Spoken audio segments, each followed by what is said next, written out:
You're listening to the Spark Radio Network, Internet radio like you've never heard before. Innovation, creativity, and imagination are all said to begin with a spark. So fasten your seatbelt and take the ride of your life and listen for the spark. You are listening to KLRN Radio, where liberty and reason still reign. Most writers and radio show hosts know that to connect with your fans, you need to do more than just write books or record the latest podcasts. There are many different elements that go into forming an online platform, but there are also many hidden traps. To make matters worse, solid advice on how to survive the muddy waters is scarce. In the book Hidden Traps, I talk about some of the important issues of working with an online platform, highlighting traps that could put your physical or internet security at risk or be harmful to your reputation. Are your social media posts just links with a few disjointed words, making you look like someone who can't complete a sentence? Did your new website cost you more than you anticipated? Are you leaking your personal contact details across the web without even knowing it? Then you need Hidden Traps. Hidden Traps is now available in paperback and ebook from a variety of retailers, including Amazon, Barnes & Noble, and Kobo. Visit blackwolfpublications.com for more details. If you're 85 or younger, would you like peace of mind and comfort for your family? We're Final Expense Direct with an urgent message for you. The average funeral today costs over $8,000, but the most you'll get from government benefits is $255. How will your family pay the difference? We can help. Our senior plans start as low as just $1 a day and pay up to $30,000 for a funeral and other final expenses. Peace of mind is easy. There's no medical exam. You'll have lifetime coverage, and your plan can't be canceled as long as you pay your premiums. Call now for free information about our senior plans. Answer a few simple questions and receive approval right on the phone. Plus, call right now and we'll give you a discount prescription card for free. Call 800-553-8687. That's 800-553-8687. Again, 800-553-8687. KLRN Radio has advertising rates available. We have rates to fit almost any budget. Contact us at advertising@klrnradio.com.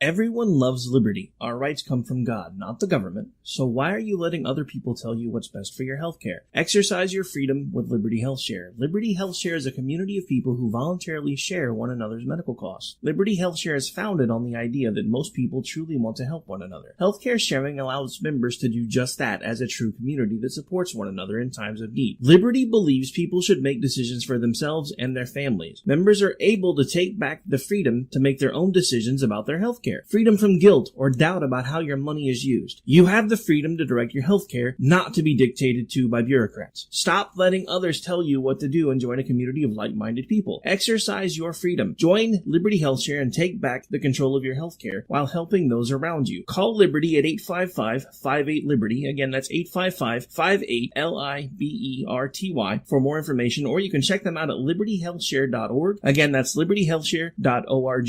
Here's George Foreman with InventHelp. Hi, I'm George Foreman. Do you have an idea for a new product or invention? People ask me all the time, George, how do I get my idea in front of companies? How do I get a patent? What do I do next? Do you have the same questions? I'll tell you like I'll tell them all. Call my friends at InventHelp. Call InventHelp today for free information. InventHelp has been helping inventors for more than 30 years and has sales offices nationwide. InventHelp can submit your invention to companies who are interested in receiving new ideas. If you have an idea and want to try to patent it and submit it to companies, you should call InventHelp today for free information. Listen, I can't guarantee a company will be interested in your idea, but I believe every inventor deserves the opportunity to step into the ring and take their best shot. Put InventHelp in your corner. Get your free inventor's information. Call 1-800-353-6490. That's 1-800-353-6490. Again, 1-800-353-6490. At St. Jude, a family never sees a bill at all. It's like the world has been lifted off of your shoulders. St. Jude Children's Research Hospital. Finding cures, saving children. Learn more at stjude.org. Sometimes writers feel lost, unsure why a passage may not be working. It takes another set of eyes to help us nurture our writing into full maturity. At Black Wolf Editorial Services, we strive to enable writers to develop and grow, offering manuscript critiques and line edits through a mentoring editorial style. We also offer assistance on generating a writer's bio for your websites. Black Wolf Editorial Services, nurturing your writing into maturity. For a full list of services, visit blackwolfeditorial.com. Sometimes we need to slow down and remember the simple pleasures in life. Good coffee, good books, and good company. Come on in. Take a seat. The coffee's just been brewed. Let's see who we have in the coffee shop today. Oh, what another lovely day in the coffee shop. Where, to be honest, the weather's always perfect. And let's see, I'm looking to talk books and writing. Who can I find? Carl Hackman, how are you doing today? I'm doing good, how are you?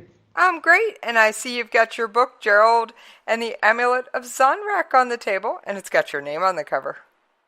Yeah, I mean, that's an amazing thing to see. A book that you've written, actually published with your name on it. It's quite surreal. I bet. What was it like the first time you held that book in your hands? It's one of those moments that you can't really explain. You've dreamt about it happening, and at first you never think it would happen, and then suddenly it's there in front of you. You can actually feel it in your hands. You go through a gamut of emotions like excitement, almost want to cry, everything. It's a huge range of emotions once you get it in your hand, and you just spend ages looking through the pages at the words you've written. So why don't you tell me a little bit about Gerald and the Amulet of Zonrach? Well, Gerald and the Amulet of Zonrach is a humorous fantasy, and the main character in it is obviously called Gerald. He's about 12 years old, and the main thing about the realm that he lives in is wizards. Their actual power is related to their height. The taller they are, the more powerful they are. The smaller they are, the less powerful they are. And what happens is, if they're successful casting spells, they get rewarded in promotion. They'll grow an inch. The more powerful a spell, they might even get a bigger promotion. But if they actually make a really terrible mistake, they can get demoted in inches. The problem is, if they're really bad, like Gerald, actually, because he's not a very good wizard, if you reach 4'8", so if you shrink down to 4'8", being demoted, you lose your wizard status until the gene that's in your body kicks in again. And this is how basically it works. The maximum height you can get to is about 6'3". So there's an upper range and a lower range where you can be a wizard. You won't go any more than 6'3", and all your height from the moment the wizard gene kicks in is controlled by how hard you study and how well you do as a wizard. And basically the book is about how Gerald tries to make himself better, and it doesn't always work out for him. Oh, that sounds like a fun read. So what age range is this book targeting? It's around about 11 to 12 years, up to 99 years. I've had a lot of reviews, or a lot of people have read it who were adults, and they just loved it. They say it's along the same sort of humour, British humour, so it's sort of along the same lines as Terry Pratchett. But because it's not as, how do you put it? It's easier for the younger audience to read as well. They don't find it as difficult to read as they might do with some of the Terry Pratchett novels. But the humour's in there as well, so that's what they love. I think it sounds fantastic, and I don't think anyone should not read a book just because it's labeled as middle grade, young adult, or anything else. I think you should read the book you want to read. Yeah, I agree with that totally. So how long did it take you to write Gerald and the Amulet of Zonrach? The first draft took me 6 months to write from start to finish. And then obviously I had to go through a whole gamut of revisions before I actually started submitting it to agents and publishers. So did you use a professional editor or critique partner? What path did you take with your editing?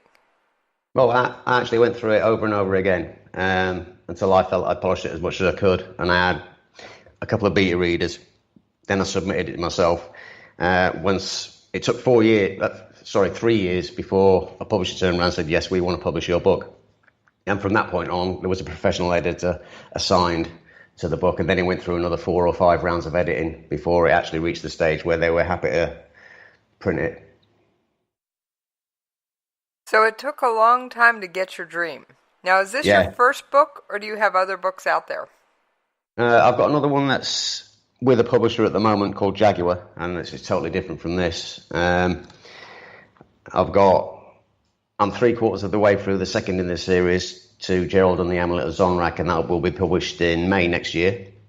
And I'm halfway through another novel, which is about an Anglo-Saxon boy and what happens to him after he has his rite of manhood.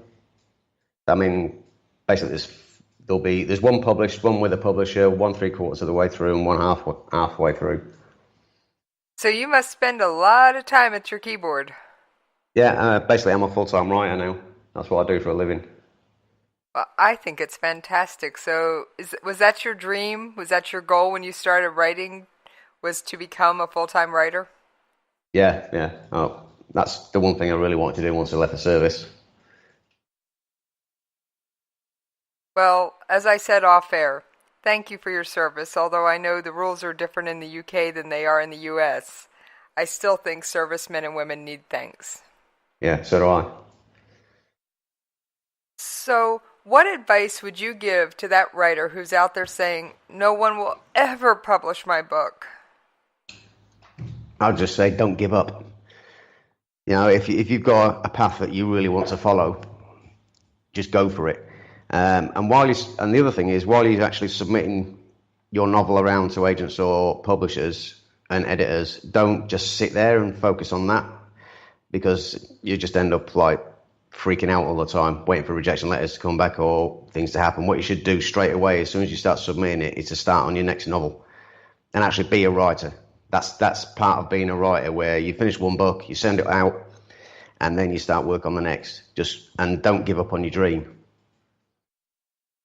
I think that is outstanding advice.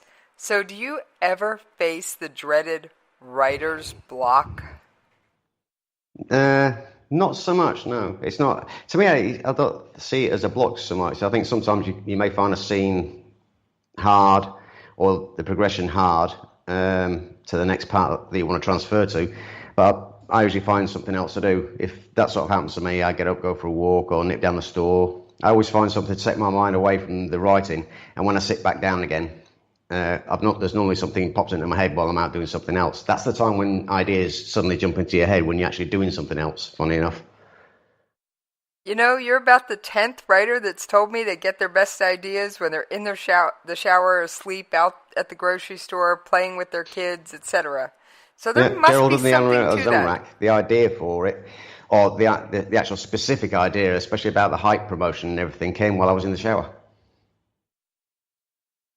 Well, I think that proves the theory of the case, that there must be something to this. Yeah, I think if you let your mind, if you spend a lot of time staring at a screen or a bit of paper, it's never going to come to you.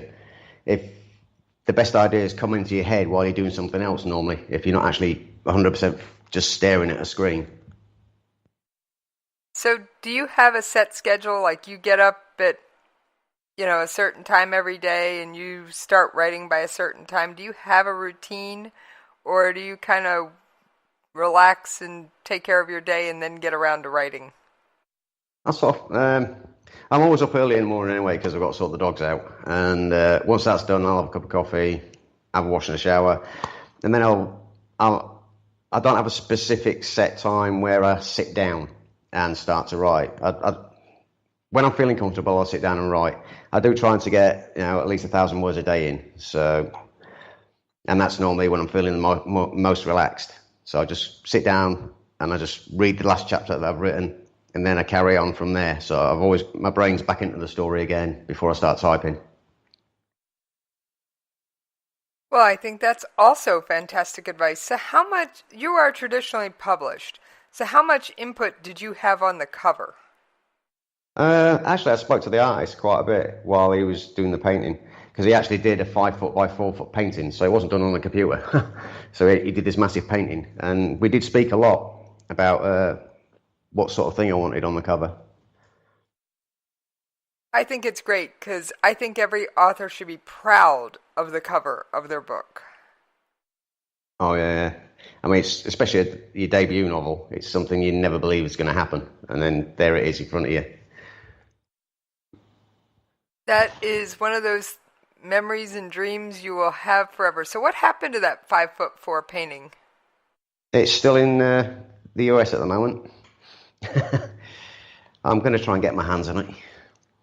But the publisher paid for it, so, and you know how slow publishing can be. So I'm trying to wangle the painting because it'll look great on my study wall. Talk about inspiration for your next book or next series, for that matter. Yeah, I mean the good thing about Gerald is it's not there isn't a massive plot arc in it, so it's not as if it's going to be a fixed book length series. This could go on and on and on. Every book's episodic. It's like Gerald 2. You could pick up Gerald 2 when it comes out next May and just read it. You wouldn't have to read Gerald 1 to be able to read Gerald 2. Well, I must say that I think that puts you in excellent company, in fact, because my favorite traditionally published author, and the only one I bring up on air because he is traditionally published, because I don't want to slight any of my self or indie published friends, who, while I love their works, is Brad Thor, and he's known for writing thrillers.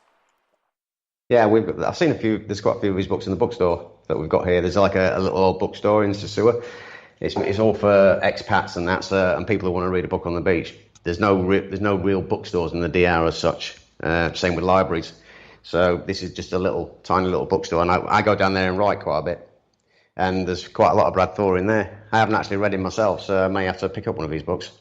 Well, the awesome thing about his books is they are episodic in that the same cast of characters or some of the same cast of characters will reappear. But you don't have to have read them in order to know what's going on. You'll miss out on a few little subtle things, some of the character growth and development that over 16 books with Scott Harvath, he's changed a little bit. But you will still be able to pick up whatever one, doesn't matter where it falls in the series, read it and enjoy it. Yeah, I mean, in Gerald 2, there's some references to events that went on in Gerald 1, but nothing that prevent you from enjoying the story. You wouldn't have to jump back to read Gerald 1, but there are a couple of references, like the bad guy in Gerald 1, Vabalaz. A couple of times he's mentioned in Gerald 2, but it's not as if you've got to jump back to find out what went on. It's just a slight mention. Exactly. And that's much the way I feel that the Brad Thor novels are. There's a slight mention of what went on previously, but you don't have to go back and reread the previous so many novels to catch up. You can pick up the latest one and be right at home with what's going on. So I think that takes a special level of talent and creativity. Yeah, I mean, something I was conscious of when I was writing Gerald 1. I wanted it to have a satisfying ending and be an episode. I didn't want to leave a cliffhanger or anything. And when I was on Gerald 2, I wanted to make sure that was a standalone novel as well. I mean, obviously there's quite a few of the same characters in it, but I wanted readers to be able to just buy the book and not have to worry about buying any of the previous books. It's going to be like this all the way through. And the one thing I really like about this idea is the fact that I can write as many books as I want, using Gerald, Colin, and Zach, as the three characters in there, because they're sort of like a little team on their own. But I can go anywhere with it. I'm not restricted down to a complete plot arc.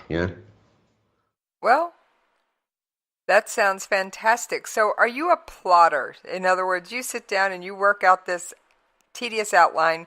Are you the pantser? You just let Gerald, Colin, and Zach run away with the story, or do you fall somewhere in between where you've got those 3 or 4 main plot points, but how you're getting through them, you don't know? No, I mean, I must say that I'm probably like Stephen King, complete pantser. So you have no idea what Gerald, Colin, and Zach are going to get up to, do you? Half the time, no. But one thing I will do, though, if an idea of a satisfying ending pops into my head, I will stick it right at the end of the last chapter. I will put it in there. So then I've got a direction. But I do let the characters basically run wherever they're going to go, and I find that a lot more satisfying because the characters surprise me. I've even had characters pop into, well, I had a character pop into Gerald 1 that wasn't even supposed to be there, and he turned out to be one of the major characters in the book. Oh, that is fantastic. I have heard many times the saying, no surprise in the writer, no surprise in the reader. Yeah, I was pretty shocked when he turned up there. It wasn't supposed to happen, but he did turn out to be one of the major characters. He's hilarious, he is. So how do you research the magical and fantastical elements of your book? They're totally made up. So everything. But you must have created some kind of world building, even if the writer will never see all of it, where you have rules for the society, like you said, 4'8" to 6'3", and how did you come up with those limits and things like that? And one thing I did try to do, because usually in fantasy there's a lot of world building, and there's quite a steep learning curve for like readers. And this is one thing I wanted to really avoid with Gerald. I wanted people to get into the book and enjoy the story without a ton of world building. So I tried to keep a lot of things familiar, and all I did was twist them slightly. Say, for instance, there's an orcling in there. So most people have heard of Tolkien and they'll know about orcs. So I just stuck an orcling in there, which is a hybrid between an orc and a human. Same with an elfling. So I tried to keep, even though there are a lot of Tolkien sort of type races in there, they're not.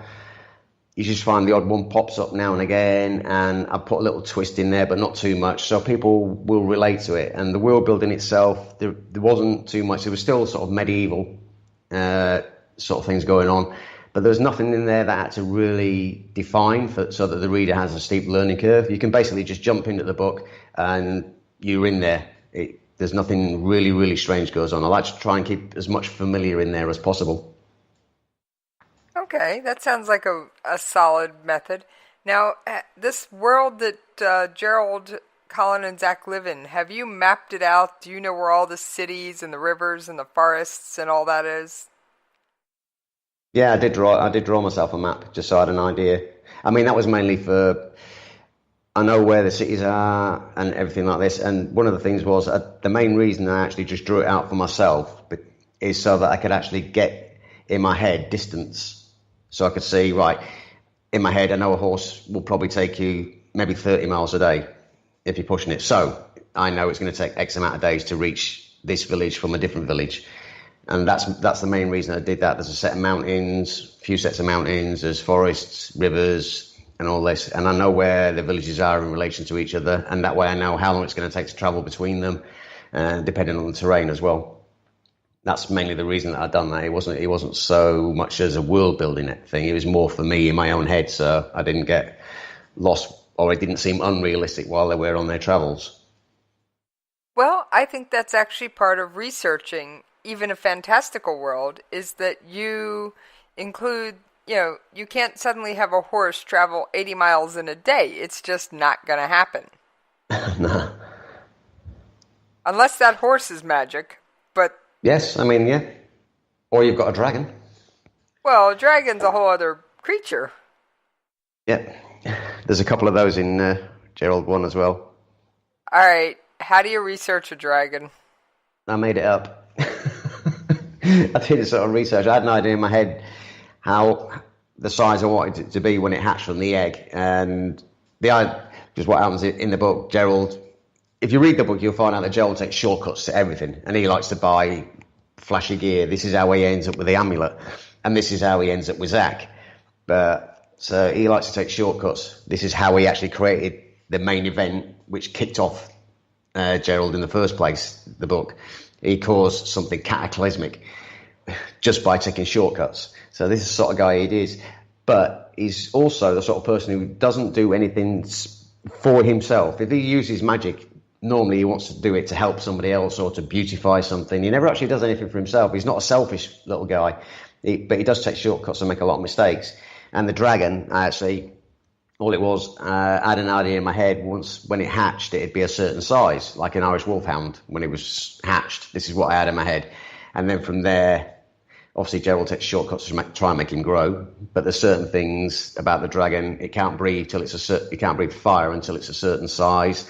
It still doesn't know how to fly, even though it's got the wings and that, until Gerald starts to try and coax it to fly and things like this.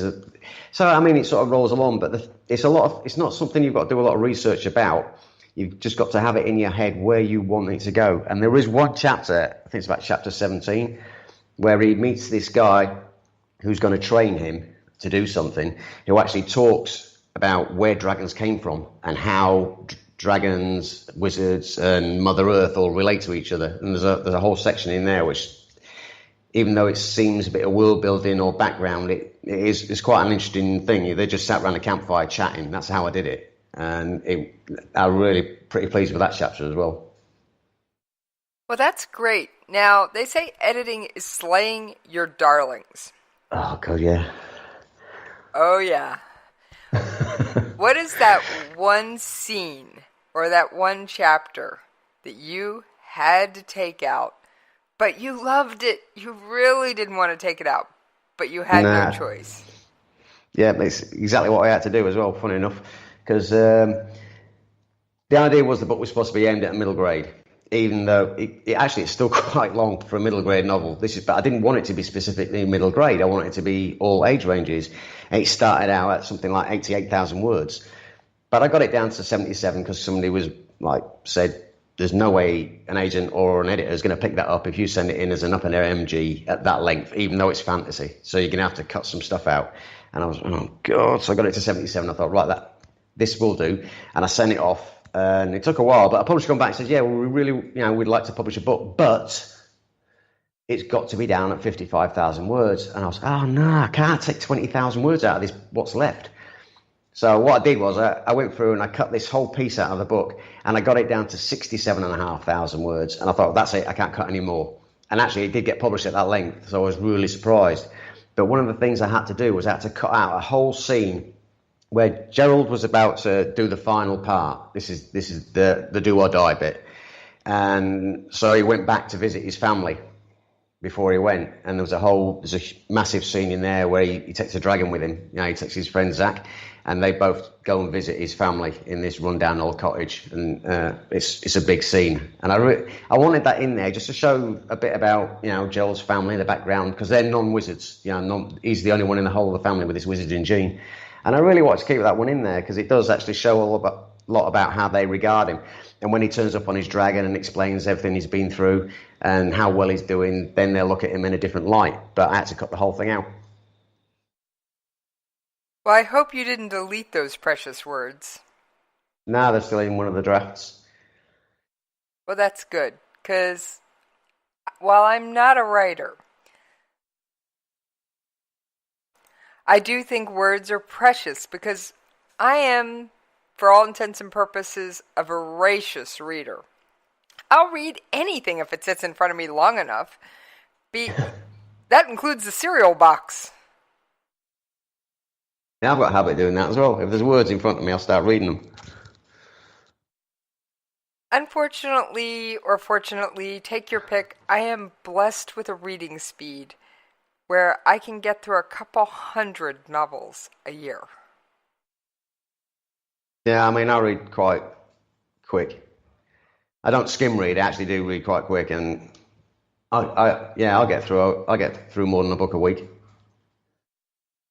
Exactly, and people look at you like, how'd you get through that so fast? Once you get into it, you're in. Exactly. I think that's the thing that most authors have to be able to do, captivate the reader, make them fall through that hole. And suspend disbelief and hang on for the ride. Yeah, and that's exactly what fantasy is. I mean, you can make more money and buy another book if you don't like this one. You can do a lot of things, but the most precious gift I think a reader can give an author is the time it takes to read their book. Yeah, I agree with that. And the other thing I think they can do for authors, once they've bought the book and once they've read it and actually taking it in. There's one really important thing for authors, and I guarantee they'll all say this, is put a review up on Amazon or wherever. Just one. It can be a single line. I love this book. That's all it is. Just take the time to say thank you, that you know, because you enjoyed the novel, because that makes a huge difference to one, the author themselves anyway, but it also keeps the book visible so more people get to see it. Well, I will have to disappoint on that note because Jessie never leaves reviews, but she does have the coffee shop, and if I have something to say about a book, I'll usually email the author or send them a message privately. Yeah, I mean, don't forget that the radio show itself anyway is a huge way of getting your book out there to your listeners. So I mean, it's a fantastic thing that. But that's because I do the show Jessie's Coffee Shop. That's why I won't leave a review. Because I don't want an author to see a review that I wrote and come along and say, well, I don't want to be on the show. Yeah, I mean, anyway, a professional author wouldn't reply to a review. It's just, if you're going to go on and you can actually get involved with what people have said about your novels, it's not very professional. To me, I think people have got a right to say what they want to say, and if they don't enjoy it, they don't enjoy it. If they really love it, they love it. I mean, everybody's got their own opinion, and they're allowed to have their opinion. That's the one good thing about free speech. And I couldn't agree with you more. In fact, I'm going to tell a little tale out of school. One of my writer friends was at a writer's conference. I'm not going to say what conference, and I'm not going to say where. And this published author had the nerve to say something that just absolutely blew my author friend and myself away. Well, if you get a review you don't like, you just quietly send an email to some of your favorite fans. They'll take care of it. In other words, they will troll and spam and drive that person crazy until they pull the review. No, that's really unprofessional. I don't agree with that. You should never get involved. If somebody puts up reviews, you should never get involved in them. Everyone's got a right to their own opinion. Not everybody's going to like your book, and you've got to accept that as an author. So if you can't take it, you shouldn't be in that industry. That is exactly how I felt. Now, I do know that Brad Thor, while he does not respond to his reviews, he does read them, and sometimes he'll take little bits of information or feedback from his fans. Like, you know, he has a character it's called the Troll. He's a dwarf. He has primordial dwarfism. And people say, you know, he'll get a number of comments, oh, we want to see more of the Troll. We want to see more of the Troll. You know, comments like that. So he'll make sure the Troll comes back a couple books later. But he doesn't publicly comment. Yeah, exactly. That's what I'd do. I'd see if there's anything consistent in the reviews that people want to see, or if there's something that readers are consistently finding that they dislike. If there's a lot of that on one sort of certain subject, I'll go and have a look, and then I'll address that in another novel. Either won't put it in. If it's a character or something's acting in a certain way that seems to be out of character, I'll stop them doing it. I'll take that on board, what readers are saying there. If they say want to see more of a certain character, I'll take that on board. But so I'll actually have a look and see if there's anything there. But I'll never respond to reviews. Well, I do hope if I send you a private email about something, that would be a different story. Yeah, I mean, I don't. If I get an email from somebody, or I get a message on Facebook on my author page from somebody who wants to chat to me about something in the book, I've got no problems talking to them with it. And I don't get, let's see, I wouldn't be upset or offended, and I could discuss anything they wanted to discuss. I've got no problem with doing that. I'm not going to be, oh yeah, well, I think it's perfect. And you don't, as a professional author, you can discuss things with people without resorting to being nasty. It's just totally unprofessional. Well, I thank you for standing up for professional authors and restoring my faith, because when I heard those words that my friend told me about from that conference she went to, and trust me, the whole room gasped when this person told people how to handle a negative review. That's disgusting, actually. Sorry. I I will have to actually agree with you, and I will pass this on to my writer friend that was at the conference, and she'll get quite the chuckle out of it, even though I didn't give any identifying details. She'll know exactly what we're talking about. Probably.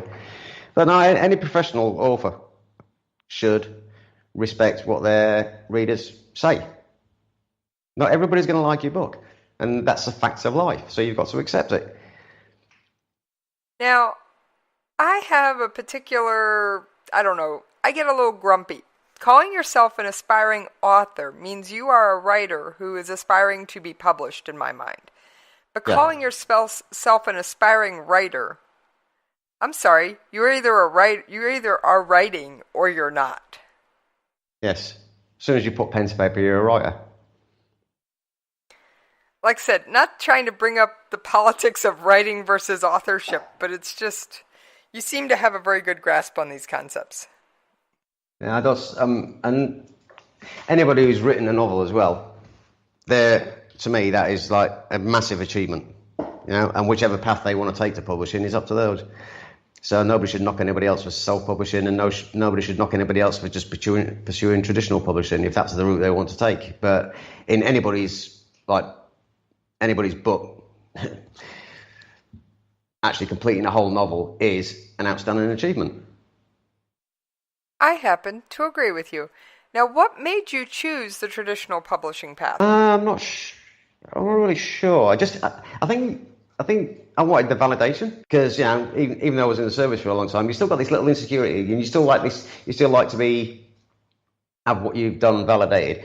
But I also thought I wanted like a publisher to be able to do the cover for me, to do the editing, to do an audio book for me, and do all the things that a publishing house does that would become a nightmare to try and do yourself as a self-published author. Plus, I think you're more likely, this is not slating self-published people, but I think to get your book to a standard that you would come from a publishing house, you would need to invest quite a bit of money in it for a really good book cover, for professional editing services, and the rest of it is quite an investment. And what I wanted to do was to be traditionally published. So that's the route I went. And I waited and waited and waited and waited until it finally happened. I didn't give up on that. Well, I thank you for not giving up on your dream, because I'm willing to bet that this novel is going to suck me in. Now, speaking of costs, yes, even in radio, there are bills to pay, so it is time to take that wonderful commercial break. So I'm going to pour Gerald a fresh cup of coffee, and we will see you folks on the other side of the commercial break.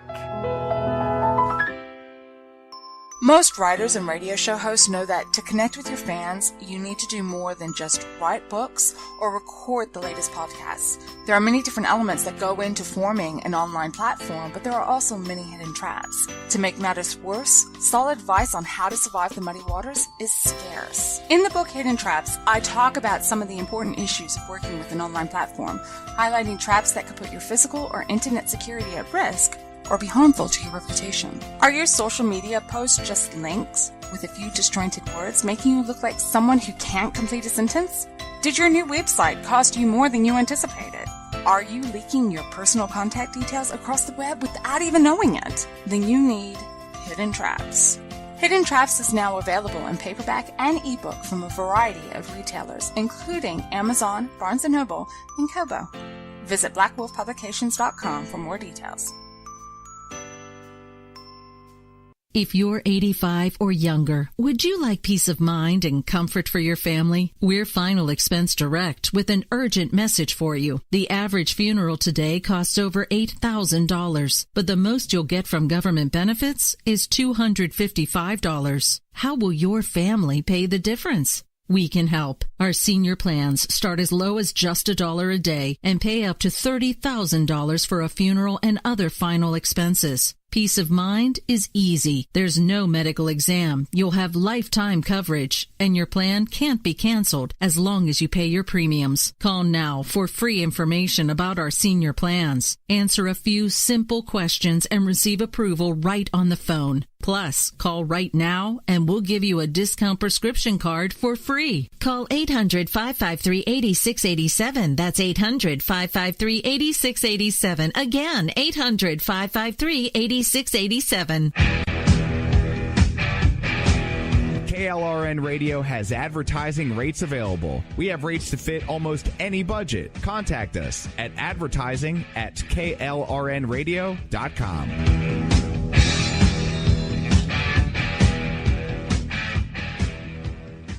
Everyone loves liberty. Our rights come from God, not the government. So why are you letting other people tell you what's best for your health care? Exercise your freedom with Liberty Health Share. Liberty Health Share is a community of people who voluntarily share one another's medical costs. Liberty Health Share is founded on the idea that most people truly want to help one another. Healthcare sharing allows members to do just that as a true community that supports one another in times of need. Liberty believes people should make decisions for themselves and their families. Members are able to take back the freedom to make their own decisions about their health care. Freedom from guilt or doubt about how your money is used. You have the freedom to direct your health care, not to be dictated to by bureaucrats. Stop letting others tell you what to do and join a community of like-minded people. Exercise your freedom. Join Liberty Health Share and take back the control of your health care while helping those around you. Call Liberty at 855-58-LIBERTY. Again, that's 855-58-LIBERTY for more information, or you can check them out at libertyhealthshare.org. Again, that's libertyhealthshare.org.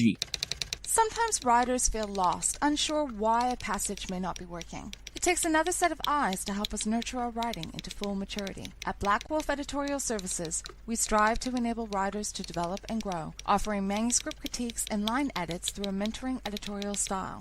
We also offer assistance on generating a writer's bio for your websites. Black Wolf Editorial Services, nurturing your writing into maturity. For a full list of services, visit blackwolfeditorial.com. All right, thank y'all for hanging in there with us while we paid those radio station bills. Now, Carl, you've got a sequel of Gerald that we've been referring to as Gerald 2. When is that coming out? Well, my publisher's hoping to, or it's slated for release to come out in May next year. So we're hoping to do one per year. So the next one due out will be around about May the 15th, depending on whether else you get it there in time. I've got to finish it and get it there before November the 1st. So. Well, that sounds like a blast. And Gerald and the Amulet of Zonrach has an audiobook? Yes, that came out recently as well, and it was narrated by Tim Anstey from England. He's an actor who actually narrated the book for me. It is actually amazing. I mean, you can get it on Amazon. On Audible, and I think you can actually, if you actually haven't got Audible, you can actually sign up for a free Audible trial, and you can get Gerald free if you do that, as far as I know. Yes, they do give you one free audiobook when you sign up for Audible. So that's pretty neat. I happen to be an audiobook 7.5 hours fan. long. Wow, 7.5 hours. I assume that's unabridged? Yes. So it's just like turning the pages. That's what I love, is the unabridged. Yeah, and he's a really good narrator, this guy. Typical British accent as well. Oh, that's okay. Makes it more. I'm assuming your book is probably set in the UK, sort of based off UK culture and things. It's sort of like medieval. Yeah, it's medieval fantasy. So, but I always picture like medieval England and something like that. You know, that's how I always see it. Now, you are planning to visit your listeners and readers in the States next year. Is that true?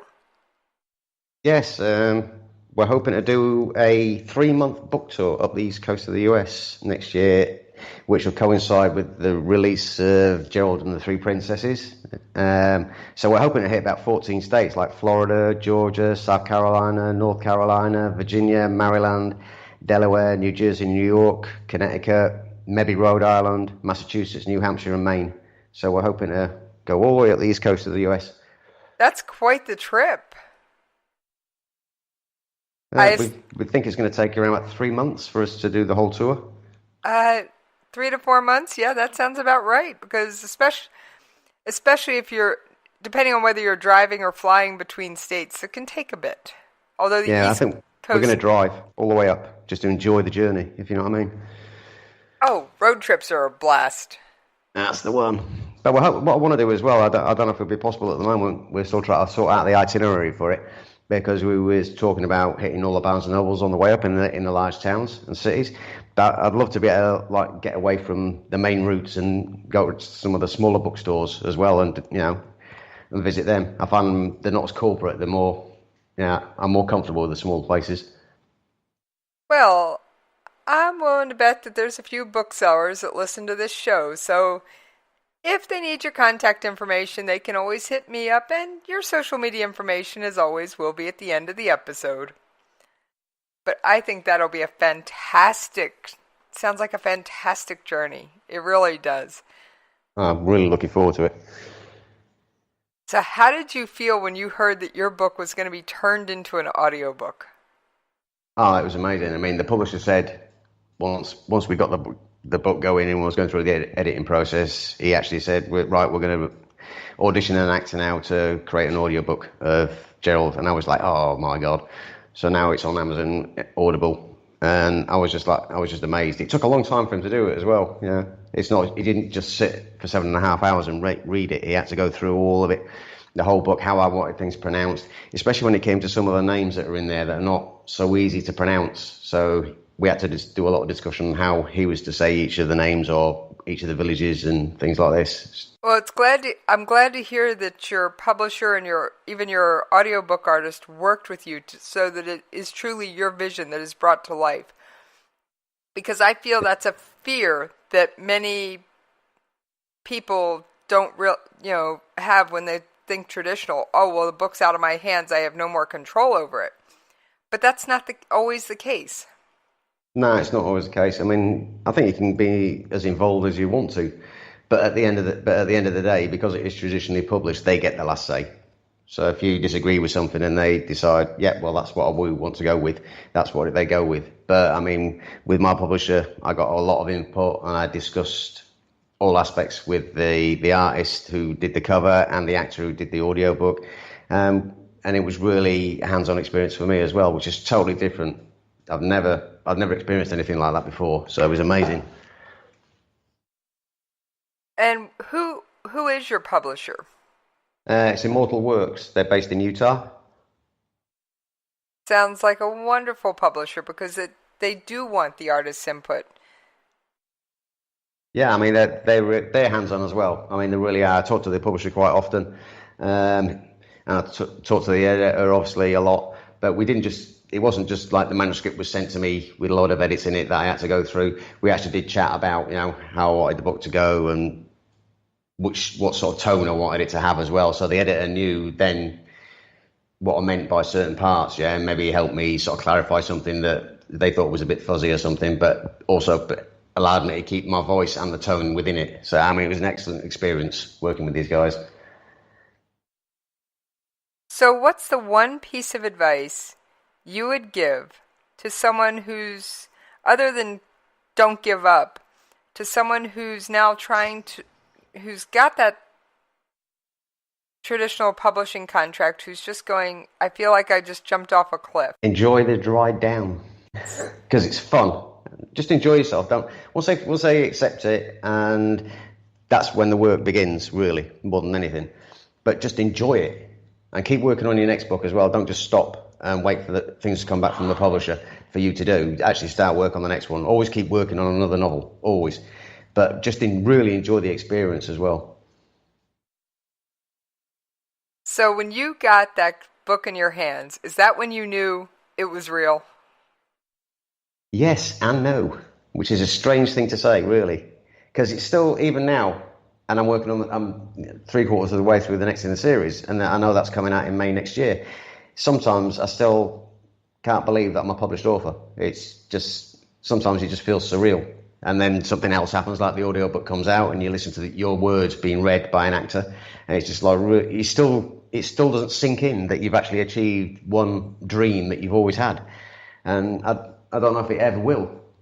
even when I'm bringing more books out, I don't know if I'll ever just settle into the fact that I'm now a published author. What made you decide to start writing? I think a lot of it had to do with when I was a kid, and also when I was in the Navy. I mean, I read a lot. I mean, as you probably know, and a lot of servicemen know, there's always quiet periods. And whenever it was quiet, I was always in a book. And I always had this dream that I'd love to hold something in my hands that I had written. So I was looking through reading all these books when I was aboard ship, when we was at sea, and I was just thinking, oh God, I wish I could hold in my hands one that I've written myself. And it took a long time to happen, but actually I got there in the end.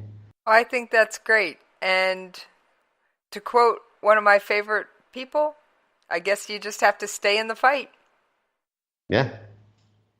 If you don't, it's like if you can't win the lottery if you don't buy a ticket. So how do you deal with multiple writing projects? Do you ever get confused or find yourself going, wait a minute, that character shouldn't be in this book, that character is part of the Gerald series? Funny enough, no, I don't.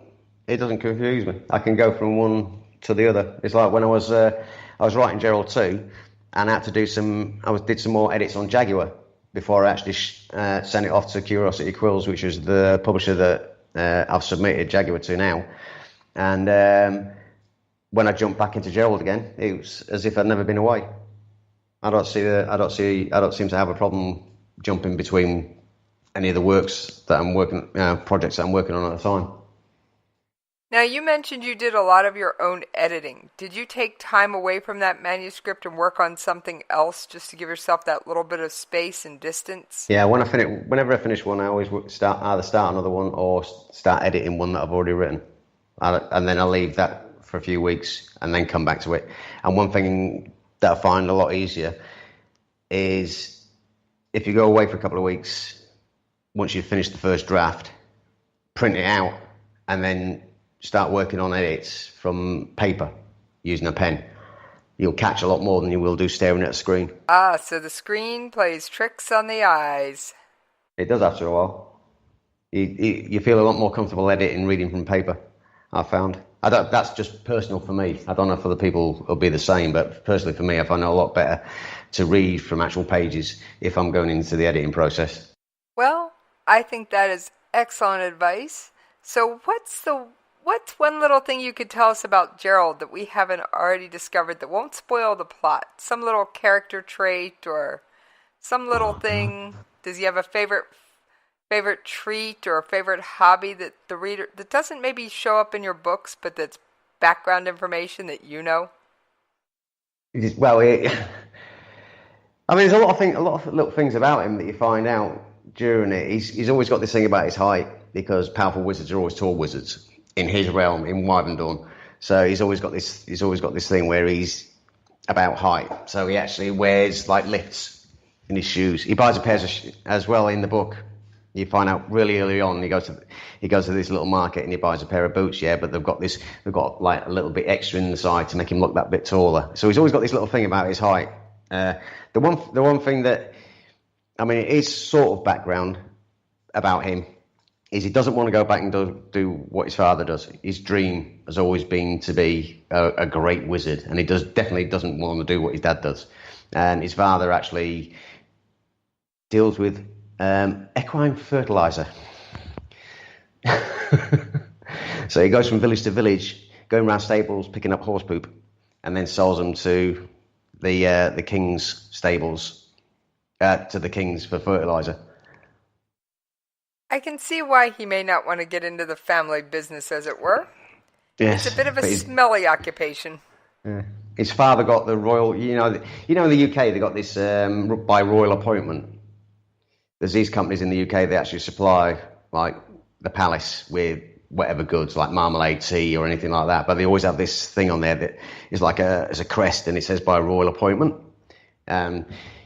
That sort of shows up in the book with Gerald's dad, because Gerald's father actually gets the contract for cleaning out the actual palace stables, and it says by royal appointment on the side of his cart. Oh wow, that's a cute little tidbit. I find it's fascinating personally, to find out those little tidbits and things about your favorite author or your favorite celebrity that doesn't normally show up. Kind of like pull back that curtain a little bit and see what makes them tick and what drives them. Yeah, I mean, you could probably just say most authors, you wouldn't want to live inside their brains because they're a little bit weird. True, but pulling back the curtain just a hair isn't so scary. No, as long as it is just a peek.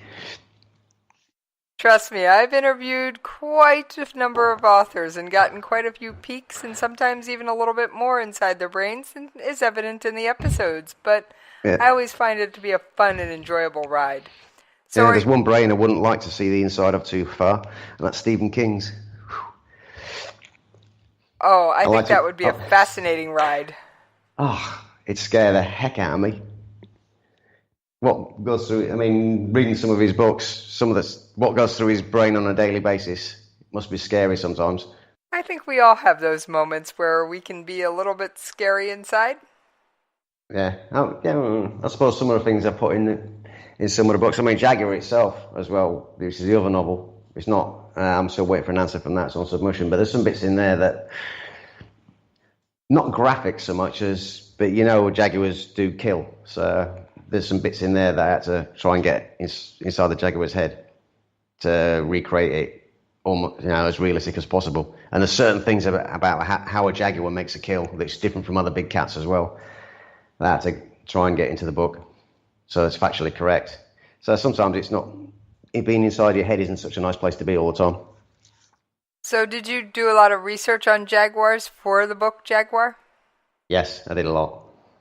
Yeah, I went down and to zoos as well and visited the jaguar keepers and stuff like that. But I found out things about jaguars, that are totally different from other big cats. Especially how they hunt, how they make a kill is completely different from other big cats. I think it's those little details that are right that make a book so much more fascinating and so much more interesting. Yeah. So I had to get. That's the thing I wanted. When I was researching that one, I always wanted to find out what was the difference between that big cat and other ones, and that way I could actually zoom in on those little differences, so that you knew you were talking about a jaguar and not like a leopard. So what is the biggest difference between a jaguar and other cats? Well, they've got the strongest bite, for one, and they actually, if they make a kill, they'll jump. Depending on the size of the prey as well, they'll jump on their back and bite the bottom of the skull and crush the spine. Ouch. Most big cats strangle. Okay, well, that's news to me. So I love picking up little facts and tidbits along the way. Yeah, it's a fascinating subject. But it's one of those books that I really, really wanted to write. So. And what genre is Jaguar? It's probably a contemporary fantasy. It's sort of modern day, and it's got some fantastical elements in it. I mean, even though the jaguars talk to each other, they can't talk to humans. So it's more from her point of view.